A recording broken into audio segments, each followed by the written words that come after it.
नमस्कार, आप देख रहे हैं उत्तर प्रदेश के मुख्यालय में वार्ता के दौरान महानिदेशक ने बताया कि महिलाओं को जल्दी हो रहे पेंशन के तहत 40% अपराधों में कमी आई। साथ ही साथ उन्होंने बताया कि रोड पर हाईवेज पर और शहर में जहाँ ट्रैफिक प्रॉब्लम थी उन्होंने 230 स्थानों को चिन्हित करते हैं गाँव पर जिससे कि 11% निदेशक ने बताया कि एप्लीकेशन पर सबसे ज्यादा एप्लीकेशन आ रही है, करोड़ों से ज्यादा शिकायतें उस पर दर्ज की जा चुकी है और 50 लाख से ज्यादा लोगों को और हमने जहाँ पर सत्यापन था 14 दिन का था उनको 9 दिन का कर दिया है, जहाँ पे उसी का सत्यापन सत्यापन में गिरावट उन्होंने कहा कि इस मौके पर लेकिन जहाँ एक सवाल द्वारा उठाया गया लेकिन SC/ST के ऊपर मुकदमे हैं या प्रदेश नंबर 1 पे उस मामले पे उन्होंने एक जवाब दिया। वही महिलाओं के उन्होंने कहा कि आपने 43% का रिड्यूस किया जो आने वाली एनसीआरबी को आने वाली एनसीआरबी के रिपोर्ट में उसको बढ़ावा मिलेगा। उत्तर प्रदेश पुलिस के लिए और पुलिसिंग के लिए 3 आधार स्तंभ जो है वो निश्चित किए हुए हैं। अपराध और अपराधी और विशेष तौर पर जो संगठित अपराधों को करने वाले अपराधी हैं उनके प्रति जीरो टॉलरेंस की अप्रोच। दूसरा, नागरिकों पीड़ितों के लिए बेहतर सुरक्षा, बेहतर सेवाएं और बेहतर जन शिकायत निस्तारण। और तीसरा, कानून व्यवस्था को भंग करने का प्रयास करने वालों के प्रति जीरो टॉलरेंस की अप्रोच। इन्हीं 3 आधार स्तंभों पर पूरे वर्ष भर में एक सुनियोजित रणनीति बनाते हुए उत्तर प्रदेश पुलिस ने इन उद्देश्यों की पूर्ति के लिए अपने कदम आगे बढ़ाए और इसी योजनाबद्ध तरीके से काम करने के फलस्वरूप इन सभी पर एक बेहतर प्रदर्शन सामने आया। मैं इन पर बारी-बारी बताऊंगा। इनको अचीव करने के लिए, उन उद्देश्यों को अचीव करने के लिए हमने अपनी आंतरिक व्यवस्थाओं में भी काफी ध्यान दिया, जिसमें विशेष रूप से ट्रेनिंग पर काफी ध्यान दिया गया। Best person for the best job इस सिद्धांत को आगे बढ़ाते हुए उचित लोगों को उचित जगह पर पहुंचाया गया। टेक्नोलॉजी का काफी बृहद स्तर पर इस्तेमाल किया गया और वेलफेयर मेजर्स अपने पुलिस परिवारों के लिए और पुलिस कर्मियों के लिए इस पर भी विशेष ध्यान दिया गया। मैं सबसे पहले जो अपराधियों के प्रति जो कार्रवाई जो जीरो टॉलरेंस की नीति है उसके विषय में बताना चाहूंगा। जैसे कि मैंने पहले बताया कि माननीय मुख्यमंत्री जी के मार्गदर्शन में जीरो टॉलरेंस की नीति का 100% अनुपालन कराया जा रहा है। जो दुर्दांत अपराधी हैं, मतलब साल भर में नॉर्मली यूपी पुलिस करीब 7 लाख अपराधियों को अरेस्ट करती है, जो अपराधी मतलब जो आपके अभियुक्त हैं उनको अरेस्ट करती है। और इसमें से कुछ अपराधी दुर्दांत टाइप के होते हैं, इनकी अच्छी क्रिमिनल होती है, वो पुलिस को देखकर जब अरेस्ट करने जाती है तो वो कभी-कभी फायर भी करते हैं या अपने पुलिस के साथ मुठभेड़ होती है। इस प्रकार की घटनाएं इस साल में 48 अपराधी मुठभेड़ में मारे गए, जो कि पिछले 7-8 वर्षों में सबसे अधिक नंबर है। इससे पुलिस का मनोबल और पुलिस का ऐसे दुर्दांत अपराधियों को सामना करते हुए उनको गिरफ्तार करना, ये इसकी भावना परिलक्षित होती है कि पुलिस का मनोबल भी ऊंचा बढ़ा है और पुलिस ने किसी भी विषम परिस्थिति में हमारे अधिकारियों ने आगे बढ़ते हुए साहस का परिचय देते हुए ऐसे दुर्दांत अपराधियों को, संगठित अपराधियों को विरुद्ध कार्रवाई की। इसके अतिरिक्त जो ऑपरेशन कन्विक्शन है, जो पिछले 3-4 साल से चल रहा है, उसमें भी बहुत ही अच्छे परिणाम सामने आए हैं। ऑपरेशन कन्विक्शन को एक सुनियोजित ढंग से चलाते हुए 1 जुलाई 2023 से अभी तक कुल 1,25,985 अभियुक्तों को दोषी सिद्ध कराया गया है। 1,25,985 अपराधियों को दोषी सिद्ध कराया गया है, जिनमें से 79 अपराधियों को मृत्युदंड और 10,414 अभियुक्तों को आजीवन कारावास से दंडित कराया गया है। ये इन अभियुक्तों के खिलाफ पुलिस विभाग का, अभियोजन विभाग का एक समन्वित कोऑर्डिनेटेड एफर्ट का परिणाम है, जिससे इतनी अधिक संख्या में अपराधियों के विरुद्ध, अभियुक्तों के विरुद्ध कठोर न्यायिक कार्रवाई कराई गई है। माननीय मुख्यमंत्री जी के मार्गदर्शन में अपराध नियंत्रण की हुई प्रभावी कार्रवाई के बड़े अच्छे परिणाम सामने आए हैं। अगर हम 2017 के सापेक्ष देखें तो डकैती में 91% की 91% की कमी आई है, लूट में 84% की कमी आई है, हत्या में 46% की कमी आई है, गृह विहरण में 14% की कमी आई है और बलात्कार की घटनाओं में 53% की कमी आई है। ये इस बात को दर्शाता है कि सुनियोजित ढंग से किए जा रहे कार्य, उनका अच्छा परिणाम सामने आया है और नागरिकों में सुरक्षा की भावना सामने आई है।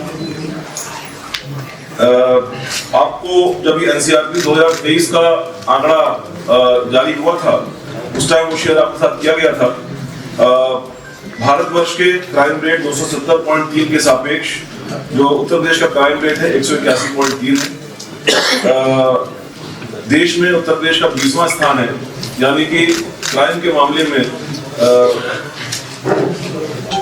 कई सारे प्रदेशों के मुकाबले उत्तर प्रदेश में अपराध कम है। डकैती में 36वां ऑलमोस्ट लास्ट स्थान है। सभी प्रदेशों में सबसे कम डकैती की घटनाएं प्रति लाख दर के हिसाब से उत्तर प्रदेश में, लूट में 26वां और हत्या में 29वां स्थान।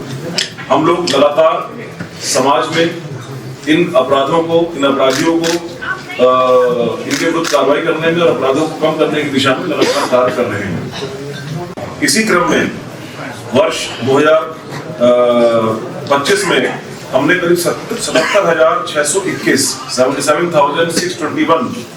मोबाइल नंबर को फ्रीज करा, ब्लॉक कराया है और 17,692 हैंडसेट्स यानी IMEI को ब्लॉक कराया है।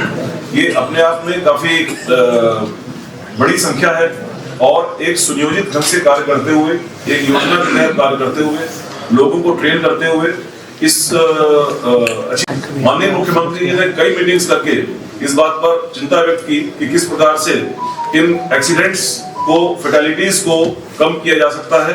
2 महीने के शॉर्ट पीरियड में ये योजना नवंबर से शुरू हुई है। ये जो 10 प्राथमिकताएं थी हमारी, उसमें भी ये एक पार्ट था, तो उसमें ये पिछले 2 महीने से शुरू हुई है और इसमें 11.7% तो दुर्घटनाओं में कमी आई है। फैटेलिटीज की संख्या में भी 6.01% की कमी आई है और घायलों की संख्या में भी 7.12% की कमी आई है। मेरा विश्वास है कि आगे आने वाले समय में इसको हम लोग और अच्छी तरीके से, अभी तो हमने सिर्फ ये इन्हीं क्रिटिकल कॉरिडोर्स और क्रिटिकल थानों में ही शुरू कराया है, इसको फिर हम पूरे प्रदेश व्यापी सभी थानों में और सभी रोड्स पर इसको शुरू करेंगे। मुझे पूरा विश्वास है कि इस संख्या में और कमी आएगी और जो एक एक्सीडेंटल डेथ्स होती हैं उनमें भी कमी आएगी। इस वर्ष एक और ऑर्गेनाइज्ड क्राइम पर प्रभावी ढंग से कार्रवाई की गई है, अवैध धर्मांतरण और गौ तस्करी। इसमें ही देखा गया, जब इसमें थॉरो इन्वेस्टिगेशंस की गई, कुछ मामलों में STF ने इसमें इन्वेस्टिगेशन की, कुछ मामलों में जिला पुलिस, अलग-अलग जिला पुलिस ने इन्वेस्टिगेशन की, तो ये देखा गया कि ये स्पोरेडिक इंसिडेंट नहीं है। इनके पीछे पूरा एक तंत्र लगा हुआ है, इनके पीछे पूरा एक ऑर्गेनाइज्ड क्राइम की फॉर्म में फाइनेंशियल एविडेंसेस मिले, जिसमें ये फाइनेंशियली सेंट्रल रूप से कई जगहों संचालित हो रहे हैं। ऐसे मामलों में जो फाइनेंशियल इन्वेस्टिगेशन के बाद ऐसे लोगों को चिन्हित किया गया जो कि वो तस्करी के मामलों में, अवैध धर्मांतरण के मामलों में लिप्त थे और ऑर्गेनाइज्ड वे में इसको करा रहे थे।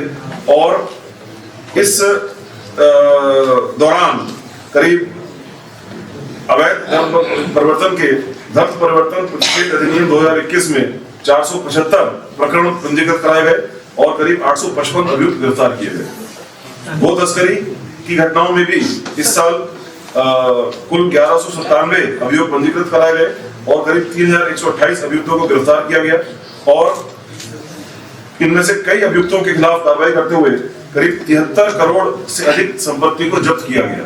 तो एक ऑर्गेनाइज्ड वे में चलने वाले इन क्राइम्स के विरुद्ध एक निर्णायक कार्रवाई इसमें की गई है जिसमें कई मामलों में एसटीएफ के द्वारा और कई मामलों में जिला पुलिस द्वारा कार्रवाई की गई।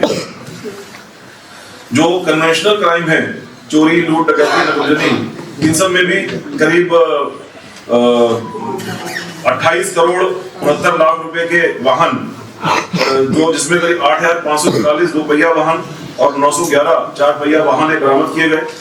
और इन अपराधों में जो लूटी गई या चोरी की गई या नकबजनी के द्वारा ली गई संपत्ति में से करीब 52 करोड़ से ज्यादा की ज्वेलरी और 58 करोड़ से ज्यादा की कैश अंदर संपत्ति बरामद की गई है। माननीय मुख्यमंत्री जी के मार्गदर्शन में मिशन शक्ति कार्यक्रम उत्तर प्रदेश में संचालित हो रहा है। इसके बहुत ही अच्छे परिणाम सामने आए हैं। ये whole of the government approach को शामिल करते हुए विभिन्न विभागों के समवेत प्रयास से किया जाने वाला अभियान है। इस वर्ष का नवाचार इसमें यह रहा है कि प्रत्येक थाने पर इसमें मिशन शक्ति केंद्र बनाए गए। मिशन शक्ति केंद्र बनाने से दो फायदे हुए हैं। एक तो सामान्यतः किसी भी थाने पर जब कोई इस तरह का प्रकरण आता है तो जो नॉर्मल जो SHOs होते हैं उनके सामने अलग अलग प्रायोरिटीज रहती हैं। किसी टाइम किसी क्राइम की प्रायोरिटी रहती है, किसी टाइम कहीं लॉ एंड ऑर्डर की प्रायोरिटी रहती है, किसी टाइम कहीं गैर की प्रायोरिटी रहती है। तो कभी कभी ऐसा भी होता है कि ये मामले उतनी प्रायोरिटी के साथ डील नहीं हो पाते हैं जो प्रायोरिटी इनमें होनी चाहिए।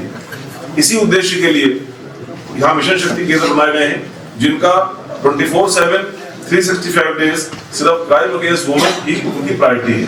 ऐसे अपराध जिसमें सामान्यतः हम मान के चलते हैं कि अपराध तो कम हो ही नहीं सकते क्योंकि सामाजिक अपराध है, तो अवेयरनेस फैलाने से, घरों तक जाने से करीब मेरे ख्याल से 1.5 लाख चौपालें की गई हमारे कर्मियों के द्वारा इस दौरान 3 महीने में।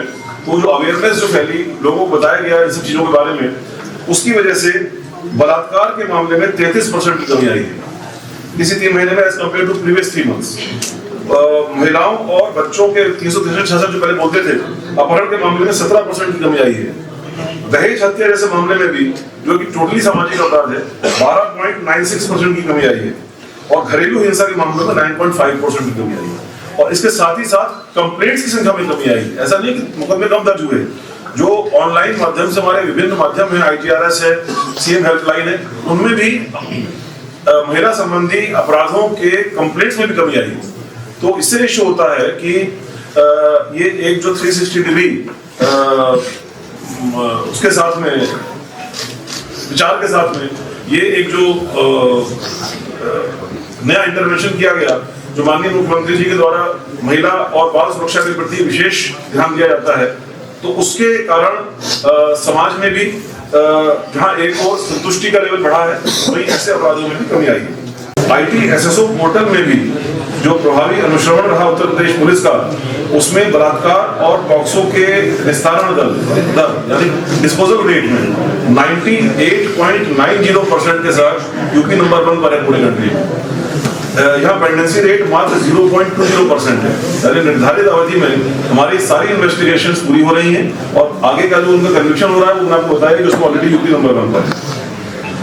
पुलिस कल्याण पर मेरा विशेष ध्यान रहता है, पुलिस के और उनके परिजनों के कल्याण पर। इसमें कई सारी योजनाएं कुछ नई शुरू हुई हैं, कुछ पहले से चल रही थी, उसके भी अच्छे परिणाम आए हैं। कई सारे प्राइवेट सेक्टर के हॉस्पिटल से और संस्थाओं के साथ में MOU किया गया है। अपोलो हॉस्पिटल के साथ में, टाटा 1mg के साथ में MOU किया गया है, जिसमें 5000 फ्री हेल्थ चेकअप कार्ड महिलाओं के लिए, महिला कर्मियों के लिए और महिला जो हमारे परिजन हैं उनके लिए फ्री हेल्थ चेक कार्ड दिए गए हैं। सभी जनपदों में होम्योपैथी के और बाकी शिविर लगाए गए हैं, जिसमें डॉक्टर लाल पैथ लैब्स के सहयोग से करीब 37,900 परिवार जो हैं इसमें लाभान्वित हुए हैं। बाकी जो पुलिस कर्मी और उनके आश्रितों के कल्याणार्थ जो विभिन्न योजनाएं हैं, उसमें करीब 350 करोड़ रुपए का वितरण किया गया है एक्सीडेंटल केसेस में और डेथ केसेस में, जिससे कि हमारा उद्देश्य ये है कि उत्तर प्रदेश पूरे देश में सर्वप्रथम स्थान पर रहे ऐसे अपराधों से निपटने के लिए। फॉरेंसिक्स के लिए ऑलरेडी 16 फॉरेंसिक लैब्स पर कार्य चल रहा है या क्रियाशील है और प्रत्येक जनपद में फील्ड यूनिट के माध्यम से साक्ष्यों के एकत्रीकरण का कार्य चल रहा है। उन फील्ड यूनिट पर बेहतर ढंग से ट्रेंड लोगों को शामिल किया जा रहा है। जो हमारे न्याय संहिताएं हैं, नई वाली न्याय संहिताएं हैं, उनमें 7 साल से ऊपर की सजा वाले सभी मामलों में 100% एविडेंस कलेक्शन का एक मैंडेट है। उस मैंडेट को ध्यान में रखते हुए हमारा लक्ष्य है, इसमें शायद 27 तक इसको पूरे देश भर में इस लक्ष्य को प्राप्त करने का प्रावधान रखा गया है। हमारा लक्ष्य है कि हम उससे 1 साल पहले ही इस लक्ष्य को प्राप्त कर लेंगे और सभी ऐसे मामलों में क्वालिटी और चेन ऑफ कस्टडी के को ध्यान में रखते हुए ऐसे एविडेंसेस जो कोर्ट के सामने प्रोड्यूस किए जाने हैं उनको कलेक्ट करेंगे और एफएसएल में उनका स्ट्रेंथ और कैपेबिलिटी को बढ़ाते हुए इनका फोरेंसिक्स प्रॉपर फोरेंसिक्स एग्जामिनेशन किया जाएगा। सर सवाल सर ये आपने जो SC/ST के जो मामले हैं NCRP 2023 के मुताबिक यूपी नंबर 1 पे है, उनका आपने कोई जिक्र नहीं किया। मैंने क्या बताया, हमारा काम ये है कि जो भी अपराध दर्ज होना चाहिए, जो भी कंप्लेंट आती है उसको हम लोग दर्ज करते हैं। SC/ST मामले भी दर्ज होते हैं और उसमें उसी प्रकार से कठोरता से कार्रवाई की जाती है। सर कफ सिरप के मामले में अभी तक की क्या उपलब्धि रही है पुलिस की? कफ सिरप के मामले में भी ऑर्गेनाइज्ड क्राइम को शुरू से ही हमारा फोकस ये रहा है कि जो बड़े क्रिमिनल्स हैं उसमें वो लोग पकड़े जाएं और FSDA और उत्तर प्रदेश पुलिस और STF के द्वारा संयुक्त कार्रवाई करते हुए इस मामले के जो अपराधी थे उनके खिलाफ कार्रवाई की गई है। 1-2 अपराधी उसमें से बाहर भाग गए हैं, उनके खिलाफ रेड कॉर्नर नोटिस और बाकी जो कानूनी प्रावधान है उसके खिलाफ कार्रवाई चल रही है। और जो भी इस मामले में या किसी भी और ऑर्गेनाइज्ड क्राइम के मामले में लिप्त होगा उसके लिए उसके खिलाफ सख्त कार्रवाई की।